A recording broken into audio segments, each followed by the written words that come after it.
Y hoy vamos a hablar de geopolítica y alimentos. Realmente es un título que nos lleva a pensar mucho y sobre todo en este último tiempo que hay tanto veganismo, se despotrica contra la cría de ganado, pero es un tema importantísimo. Cuando nosotros hablamos de geopolítica y de recursos, generalmente nos imaginamos grandes recursos como el carbón, el petróleo, el litio, otros minerales, y no pensamos en los recursos naturales que nos da la tierra. Por eso hoy nos hemos reunido con Juan José Borrell. ¿Qué tal, Juan Buen José? día, Liliana, ¿qué tal?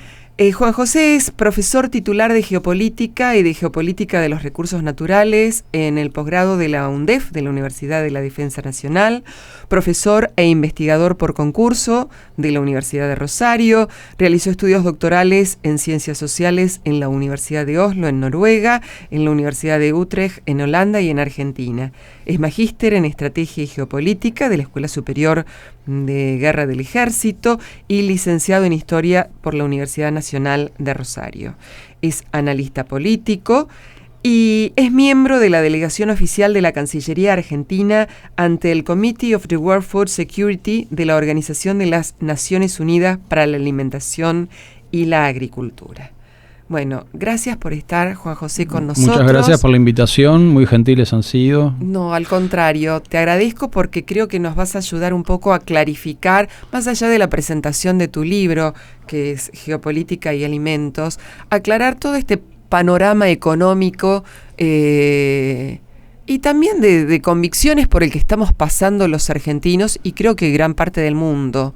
¿Qué pasa la geopolítica y los alimentos? Bueno, el tema es sumamente amplio y sumamente complejo, por eso yo siempre aclaro que mi mirada es desde la geopolítica. Sí. Es decir, yo no soy economista, no soy agrónomo, no voy a hablar de cómo producir más vacas, ni de cuál es la mejor cotización de la soja, sino que mi análisis parte de la base de comprender lo que es el sistema agroalimentario mundial primero, para luego entender cuál es la función que cumple Argentina dentro de ese sistema agroalimentario, y cómo este sistema agroalimentario mundial está cruzado por grandes dinámicas geopolíticas de escala sistémica, es decir, de escala mundial, como decimos, ¿no?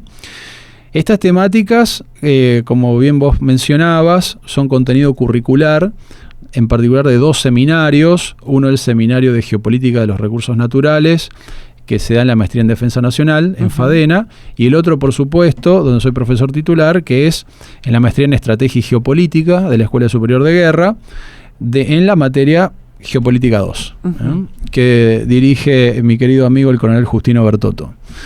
En ese sentido, lo que abordamos no es una mirada econométrica o esta mirada que es totalmente básica de pensar que porque tenemos una rica dotación de recursos naturales, ya está, somos un país rico. Tenemos todo listo, tenemos todo hecho, tenemos cuencas y yacimientos hidrocarburíferos, agua dulce, una generosa pampa,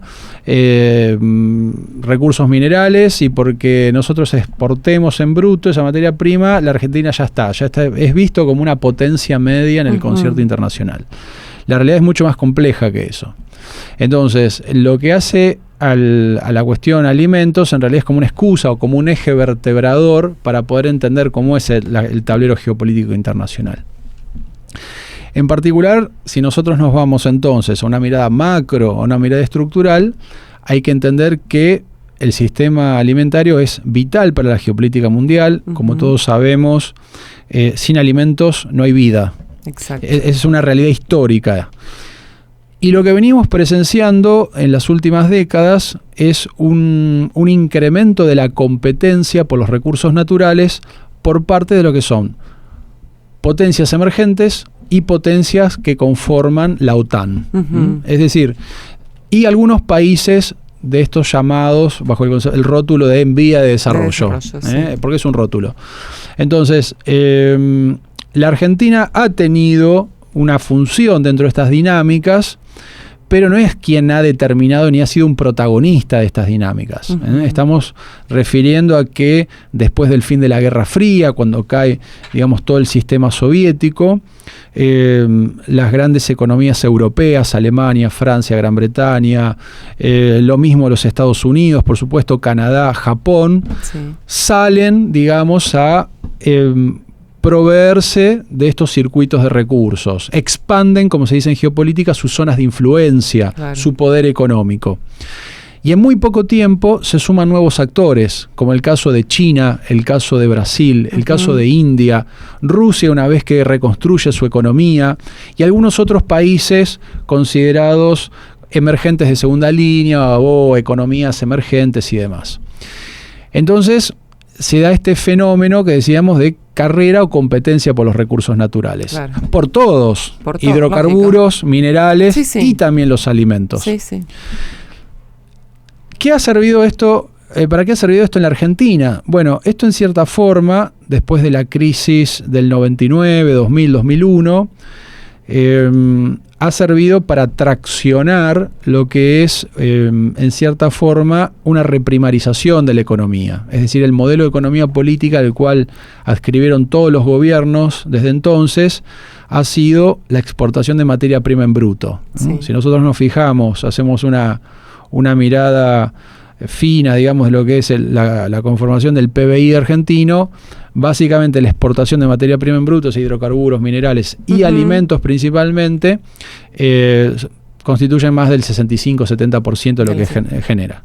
Y al mismo tiempo, en paralelo, algo que sabemos todos, Argentina ya desde hace décadas ha entrado en un proceso de desindustrialización, de pérdida de pequeñas y medianas empresas, las pymes, de generación de pobreza, es decir, llegamos al día de hoy de que 1 de cada 3 argentinos no tiene trabajo y está bajo la línea de la pobreza.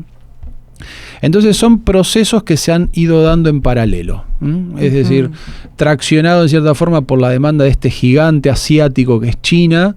Las cotizaciones de las commodities del agro han servido para dinamizar el edificio económico argentino, entonces se generó una suerte de bonanza en los años 2003, 2004, 2005 y demás. Claro, pero que estancaron el país en lo que es producción. Exactamente, y atamos la economía del país a esperar que las cotizaciones de estas commodities, a la bolsa. Sí, exactamente, sean favorables. Entonces, ¿esto qué ha implicado? Que hayamos perdido el rumbo. Entonces, bueno, este es el sentido, es una mirada, la mía, que no es optimista como la de muchos que están vinculados al sector y dicen, bueno, esperemos la nueva cosecha récord y salvamos la economía. Es decir, yo creo que Argentina, como muchos han preguntado, decir, bueno, Argentina puede alimentar 400 millones de personas en el mundo, Argentina puede ser el nuevo granero del mundo, lo cual es un gran mito, tenemos que ser el supermercado del mundo. Bueno, a ver, perdón, Argentina da para mucho más que ser un supermercado del mundo. Yo no me conformo únicamente con que seamos un supermercado. Es decir, si nosotros tenemos un proyecto de ser potencia media, por lo menos en el cono sur, tenemos que pensar en otras posibilidades de construcción de poder y estrategias.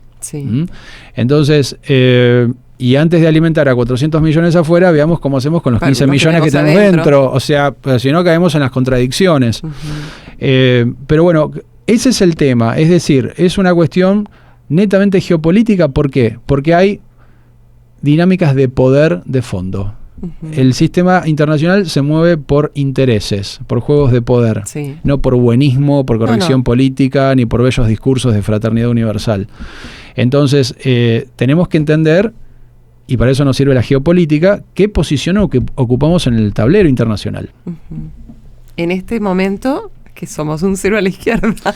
Yo no sería, bueno, en eso no sería tan pesimista. Creo que somos un país que tiene mucho potencial. Pero, digamos, nos está faltando un norte. Nos está faltando... Claro, con el potencial solo no hacemos nada. Hay que poner las manos en acción. Exactamente. Con los recursos en el suelo no hacemos nada. Hablar ahora del litio y para que vengan corporaciones chinas a exportarlo en bruto y que dejen una pequeña regalía, con eso no construimos un país.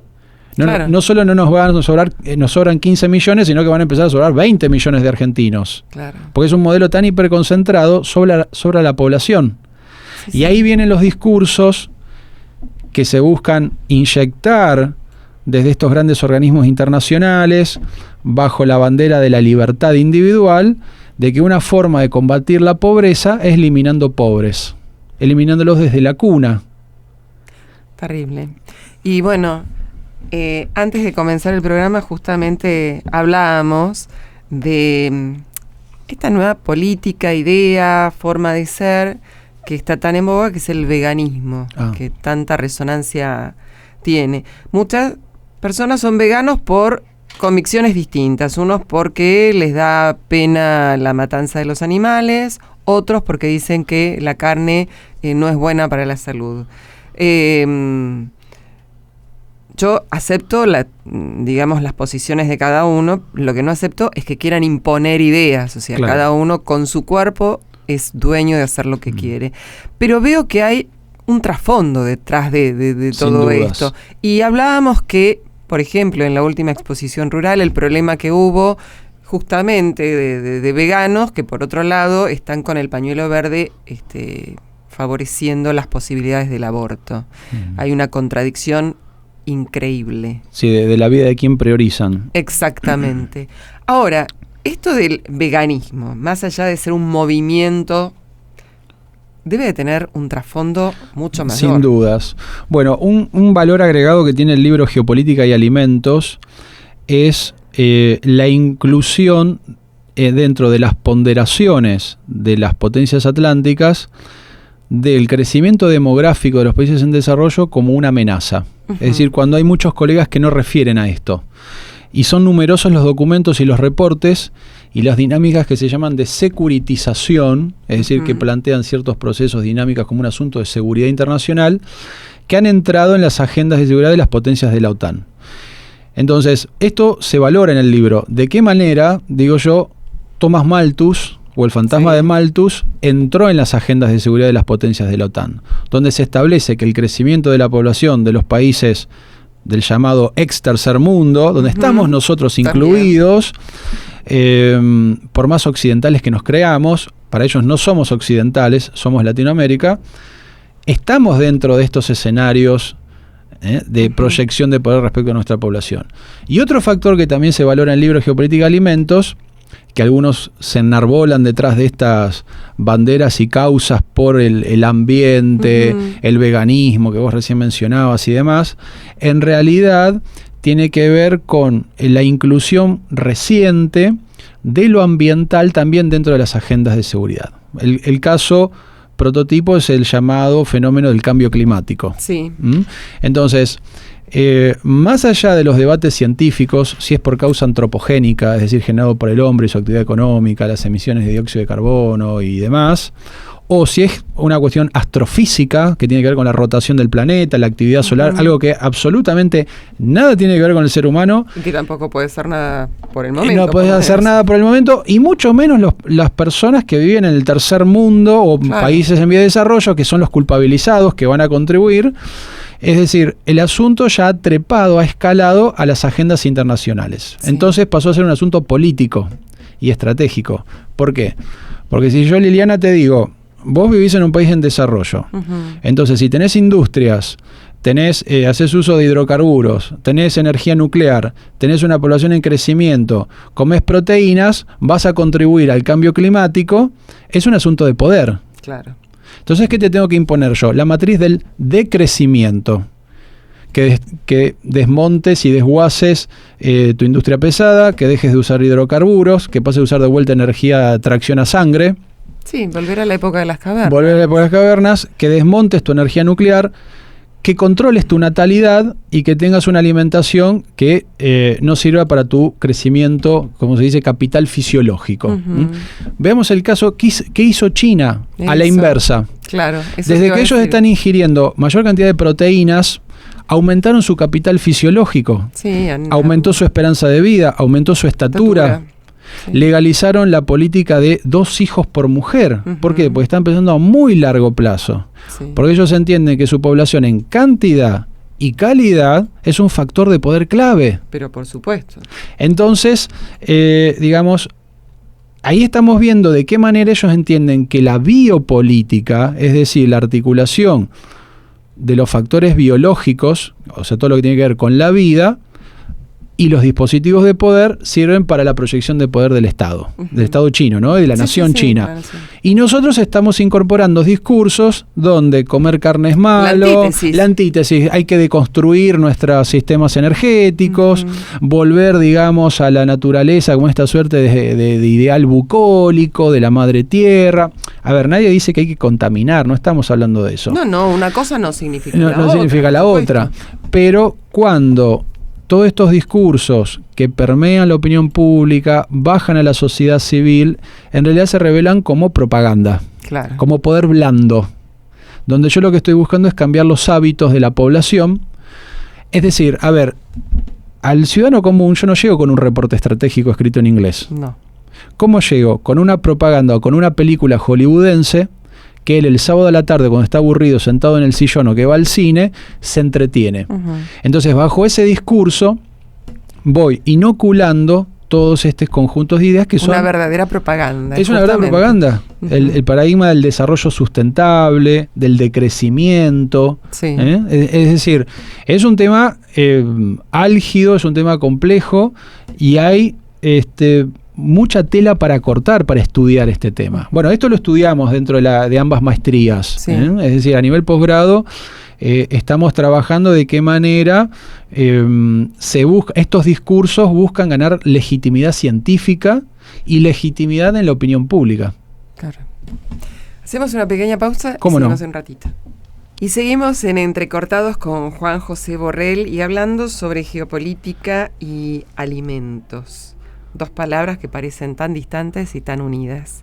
Y hablábamos en el bloque anterior de esta idea que se tenía Argentina el granero del mundo. Y me decís que no es tan así. Bueno, todos necesitamos grandes relatos para tener, digamos, autoconfianza, ¿no? Y querer o pretender creer cuál es nuestro rol en el mundo. El mundo es muy ancho para decir que éramos el granero del mundo, es decir, es una exageración. En realidad Argentina, desde lo que fue la conformación del Estado moderno, que superamos el periodo de guerras civiles y demás, ha tenido un fuerte vínculo, un estrecho vínculo con potencias económicas europeas como Gran Bretaña y en menor medida Francia. Y eso tuvo un rol preponderante en todo lo que fue el crecimiento argentino, el desarrollo del ferrocarril, el origen de los migrantes y demás. Y por supuesto que fue un punto de gravitación en toda la política posterior, en las décadas siguientes. Hay un texto muy interesante de un internacionalista que se llama, que es muy conocido, Carlos Escudé, que él tuvo acceso a archivos del periodo de la guerra, donde se demuestra que Argentina precisamente no declaraba la guerra al eje, no porque, como dice la propaganda, acá estaba lleno de nazis y los nazis se caían por las ventanas, sino porque era una política estratégica acordada con Gran Bretaña, mantener la neutralidad para que los buques de bandera nacional puedan llegar a Gran Bretaña para proveer de trigo y carne en el esfuerzo de guerra. Porque si nosotros declarábamos la guerra al eje, lo que iba a pasar es que la Kriegsmarine, la Marina de Guerra alemana, iba a hundir los barcos a Europa. Entonces era estratégica la neutralidad para nuestra economía. Pero en este sentido, ¿qué es lo que pasaba? Algo que Hollywood no nos cuenta.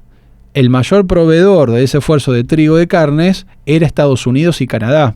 Entonces éramos una competencia también nosotros para Estados Unidos. Y digamos, toda la dinámica de lo que fue desde el año 42, como comenta Escudé, hasta el año 49, que fue el boicot de las exportaciones argentinas, de no vendernos insumos industriales. Entonces esto nos da otro relieve de la imagen, es decir, dejar de pensar los asuntos desde nuestro ombligo para pasar a ver la imagen macro, estructural. Es decir, bueno, ¿qué pasaba? Entonces la política doméstica se articula en base a estas cuestiones. Es decir, el esfuerzo de guerra argentino era de proveer de alimentos a los aliados, pero principalmente a Gran Bretaña, donde el principal aliado de Gran Bretaña, que era Estados Unidos, no le venía en gracia, digamos, este rol que nosotros cumplíamos. Claro, teníamos un competidor. Exactamente. Entonces también de ahí se articula esta relación respecto a Brasil, inclinar la balanza en favor de Brasil y no en favor de la Argentina. Claro. Entonces, cuando nosotros vamos a la radiografía de lo que son estos asuntos internacionales, porque los alimentos siempre estuvieron a lo largo de la política internacional, descubrimos cosas sumamente interesantes. No solo desmitificamos esto de que éramos el granero del mundo, en todo caso podíamos ser como una granja de Gran Bretaña, pero también esta idea de que nosotros éramos neutrales porque la afinidad principal era por el eje, cuando no es así. O otros contextos históricos, como cuando, por ejemplo, fue la venta de cereales a la Unión Soviética durante la década del 70. Sí. Ese es un negocio que había articulado primero dos grandes megacorporaciones norteamericanas como Cargill y Continental, que lo habían hecho por fuera del conocimiento del Congreso norteamericano, porque los soviéticos, con su sistema de producción de kolhoz, era totalmente ineficiente.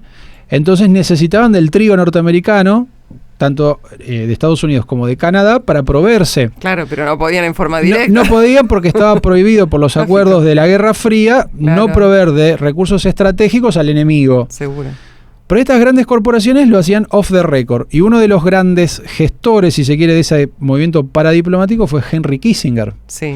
Se crea una comisión del Senado norteamericano, la famosa comisión Church, para investigar cuáles eran las acciones de estas dos grandes corporaciones. ¿Y qué les parece a ustedes?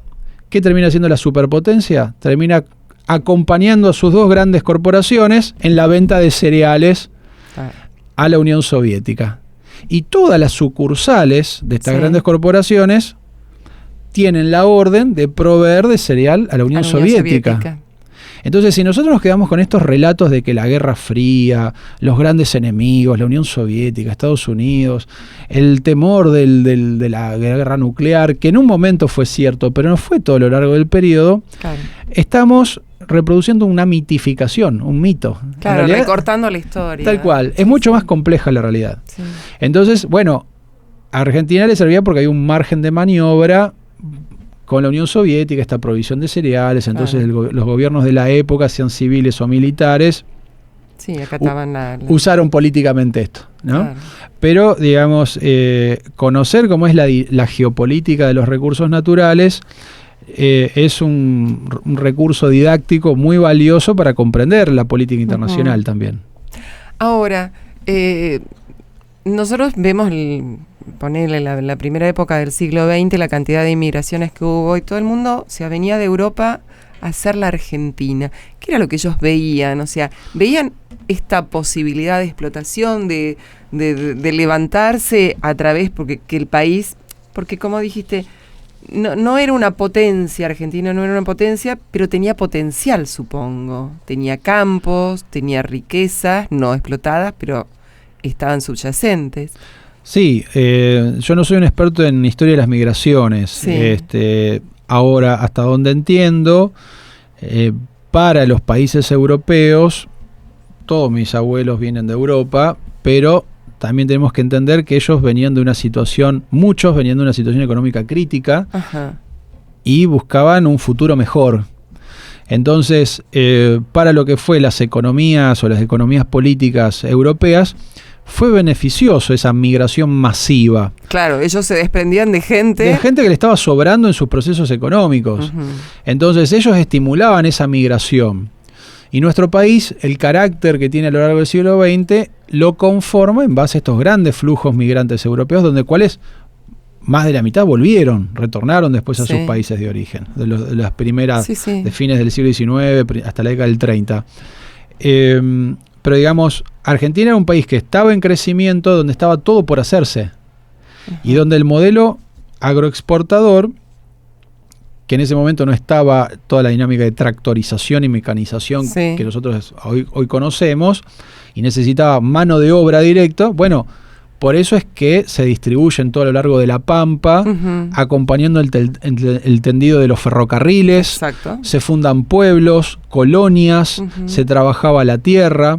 Es decir, es el momento donde el migrante, que era un migrante que no era un lumpen, era un migrante que tenía conocimiento, tenía cultura, tenía una situación sanitaria que incluso era casi mejor hasta del propio argentino, tenía un capital fisiológico histórico de sociedades que algunas tenían milenios, como las comunidades italianas, son las que enriquecen a la Argentina. La realidad de hoy es otra. Claro. Porque el modelo agroproductivo, precisamente desde lo que se llama la revolución verde, que es la mecanización del agro, la tractorización, se va reemplazando mano de obra. Entonces, si nosotros hacemos la cuenta de que por donde pasa un tractor, es decir, un conductor, que en el futuro van a ser sin conducción, va a ser como un dron, hay un promedio de 500 hectáreas por persona, y nosotros tenemos un sistema de explotación intensivo en gran escala. Entonces, bueno, el efecto en décadas de eso va a ser que se va a prescindir de esa mano de obra. Si vos reemplazás producciones como el algodón, la producción fruto y hortícola, la cría de ganado a campo, que se necesita mano de obra directo, con conocimientos y demás, por también esta tractorización, vas alejando población rural del espacio rural. Entonces, ¿cómo es la situación geopolítica hoy en día de la Argentina? Bueno, es una situación, Argentina tiene grandes vacíos anecuménicos, es decir, grandes vacíos en el territorio sin población. De hecho, Argentina es el país, fíjense ustedes, que mayor cantidad de población urbana tiene en el mundo. Más del 95% de la población argentina vive en ciudades. Sí. Desde grandes megalópolis, grandes ciudades, a ciudades medias o pequeñas. Pero casi no hay población rural que viva en el terreno. Es decir, es el país con menor proporción de población rural del mundo. Y hemos tendido a esta dinámica de vaciamiento territorial. Y sabemos muy bien lo que nos dice la teoría geopolítica, es que cuando se desvincula la población del territorio, aumenta en cierta forma la posibilidad, no quiere decir que es un hecho dado, pero la posibilidad de fragmentación territorial. Claro, y es lógico. Sería lógico, porque las dinámicas de las grandes ciudades tienden a arrastran, sí. Entonces se van generando puntos de fisura. En ese sentido es una enseñanza lo que han hecho los europeos desde que crean la PAC, la Política Agraria Comunitaria, común, de subsidiar o financiar al productor rural para que siga viviendo en los pueblos. Bueno, desde la educación, que yo creo que esto habría que fomentarlo, están las escuelas rurales y sobre todo las escuelas de alternancia, que lo que buscan es que la población se quede en el lugar de pertenencia y que las familias formen parte de la educación, enseñándoles el trabajo propio de la zona, que creo que sería una buena forma, digamos, de encarar el problema que estamos viviendo, esto de tanta población que viene, lo que vos decías, a las grandes ciudades, donde ya el trabajo, digamos, se ha perdido, no existe. Vos lo dijiste al comenzar, de 3 argentinos, uno es pobre, no tiene trabajo. La cantidad habitacional se hace cada vez, digamos, de disponer de casas es cada vez más difícil en las ciudades, mucho más caro, cuando existe un enorme terreno en la Argentina, habitable, con buen suelo, buen clima. Entonces habría que, yo creo que una de las formas es propender a eso, a que aumente lo que es la educación rural, de alternancia, para que la gente no se vaya. Bueno, esa es una clave, es decir, es muy interesante la propuesta. Habría que abrirla y desbrozar cuáles son las distintas aristas de esto, ¿no? Hay una realidad. Si nosotros tenemos una población que estadísticamente es de 15 millones de personas que están bajo la línea de la pobreza, primero tenemos que ver cuál es en todo caso el origen de la pobreza. Claro. Entonces, para escapar del círculo vicioso del asistencialismo, que es en la que hemos caído, en el que vive también gran parte de la clase política, lo que habría que ver es la posibilidad de generar trabajo genuino.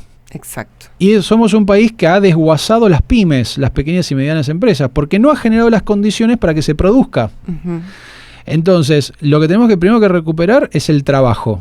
Porque el trabajo también dignifica a la persona. Por supuesto. La ética del trabajo.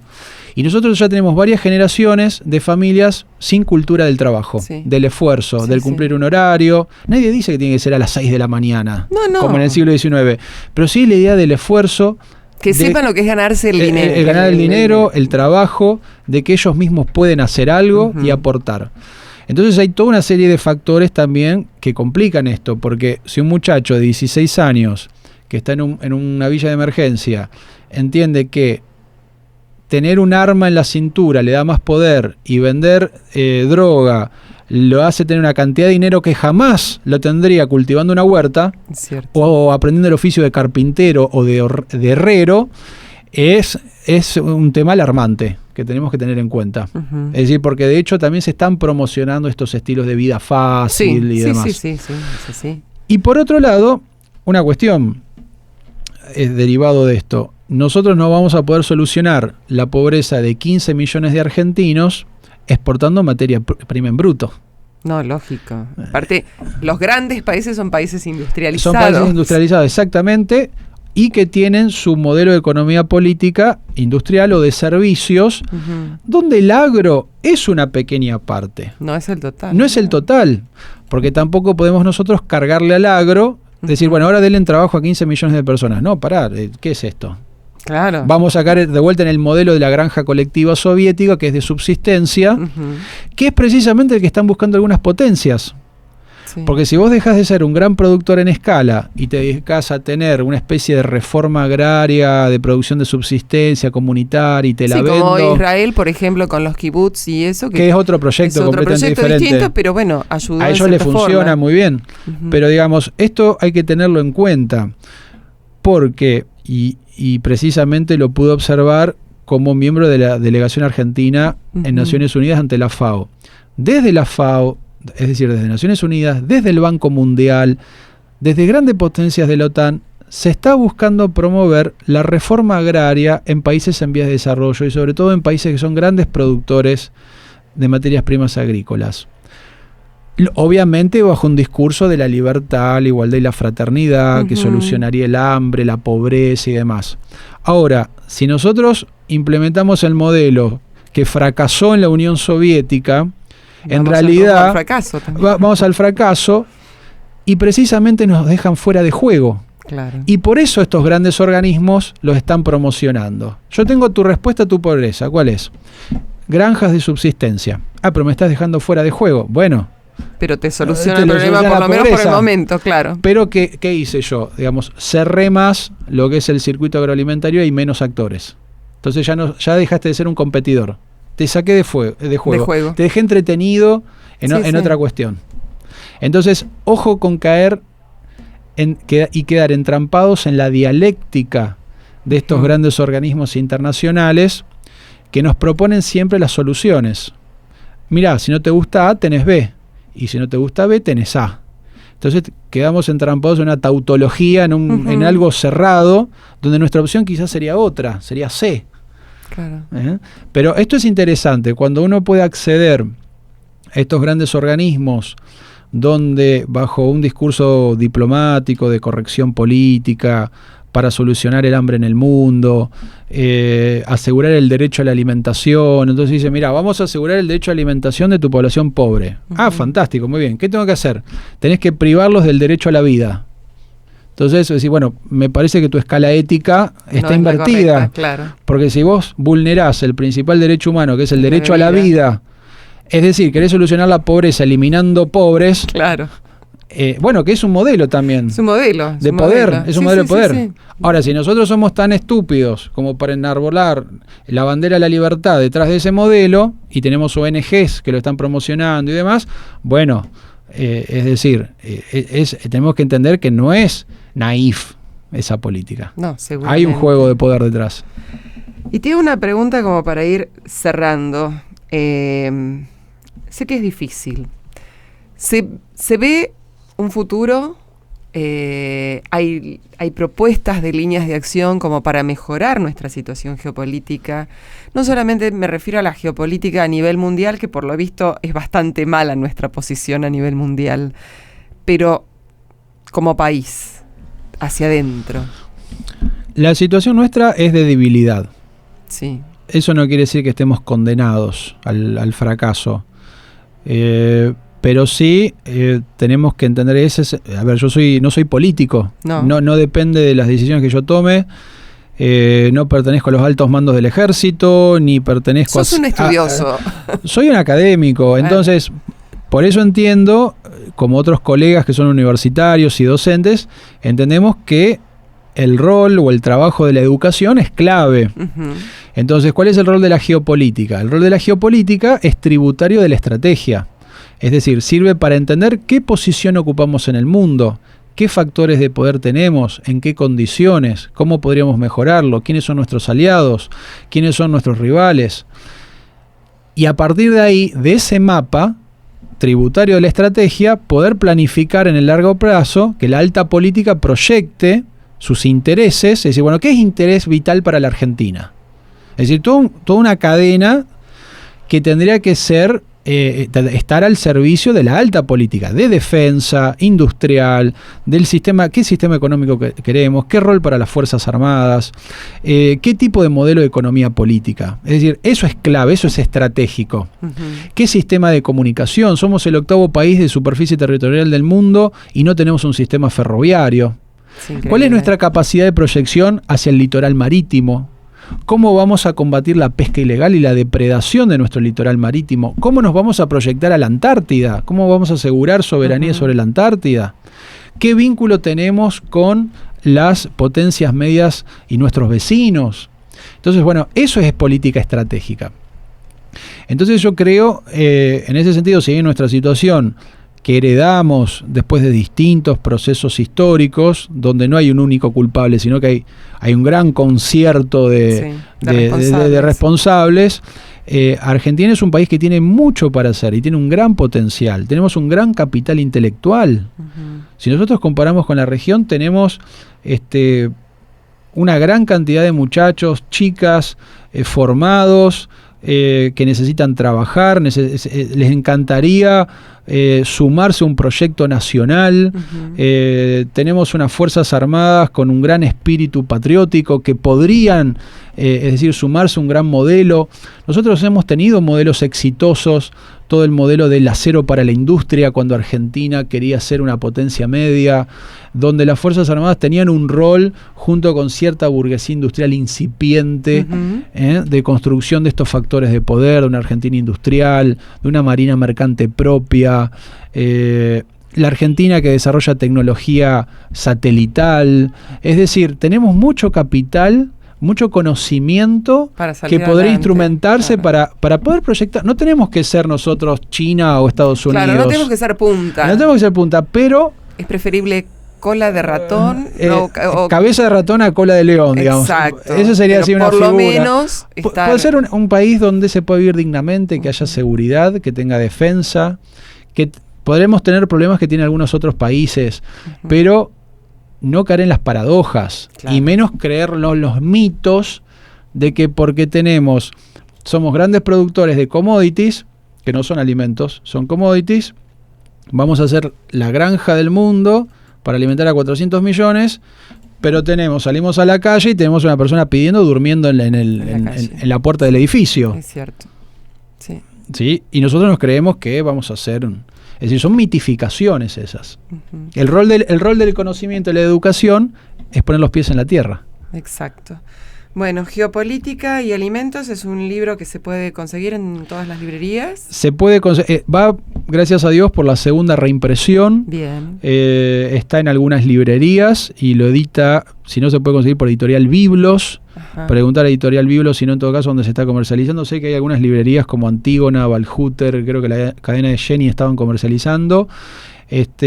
Pero básicamente hasta ahora, en lo que va a finales del 2019, tuvo bastante divulgación el libro y por suerte por eso está en una segunda reimpresión. De hecho, todavía hay lugares del país que no ha llegado porque no se pudo cumplir con esa distribución, digamos, bueno, según me dice el editor. Esperemos que llegue. Juan José, te agradezco mucho. Espero que esta charla, quizás para algunos un poco compleja, pero nos ha, digamos que abierto un poco el panorama de qué es la geopolítica y creo que para este gobierno que recién comienza, tiene mucho que pensar. Sin duda. Y muchas aristas que tomar para poder sacar el país adelante. Tal cual, es así, hay mucho para hacer. Y les agradezco la invitación tan gentil. Al contrario, te agradezco a vos y bueno, éxitos. Muy amables. Gracias.